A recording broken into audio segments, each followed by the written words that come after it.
What exactly is Power Rangers Prime about, and why is this comic book getting people into Power Rangers for the first time? This video is from the perspective of somebody who doesn't really know anything about Power Rangers, but this is just objectively a really fun sci-fi superhero comic, so let's get into it.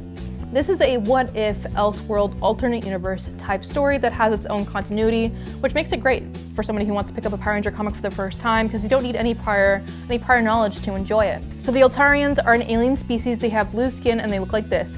In this continuity, in this story, they have actually colonized Earth. Because of that, Earth looks different. There's a lot of different technology. It almost has some like solar punk elements to it visually, but this is a sci-fi story. But they are still colonizers, so they're doing some pretty bad things. We see like a whole alien species that are refugees because of them in this comic. So we have multiple alien species and humans all living together in one place. And of course, that's going to cause some tension. There's classism, there's alien racism, there are people literally being hunted down for their identities. Now, being a Power Ranger in this continuity is something that you're kind of born into. It's passed down through generations and families. It's a culture, it's something sacred, and now it's being criminalized. It's now illegal to be a Power Ranger. The main character, she's actually being hunted down for being a Power Ranger, and her whole family has been captured, so she's actually in Angel Grove looking for them. After a pretty brutal attack from the Eltarians, she is clinging to life, hiding in a dumpster when a college kid finds her. Now, two college kids, who are both refugees, are helping out our main Power Ranger. I really like all the characters in this comic. I like that we get to see the lives of these college kids, how as refugees they have very different experiences and opportunities than some of their Eltarian classmates. This is a fast-paced, action-heavy comic that is just a lot of fun. So this is written by Melissa Flores, who I love her work in the Masterverse, art by Michael Young, and colored by Fabi Marques.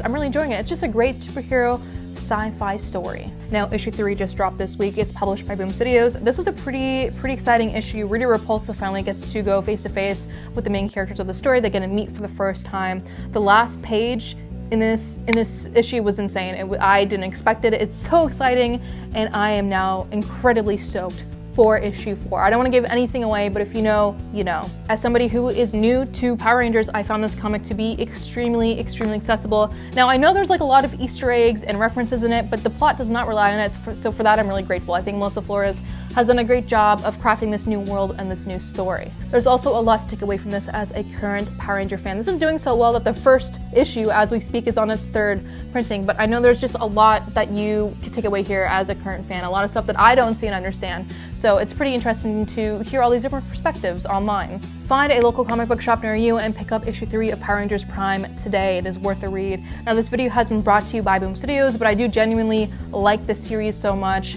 and it's just, I don't even know how to explain it. It's like comforting. Like, these characters are so fun and likable and like, oh, it's just great.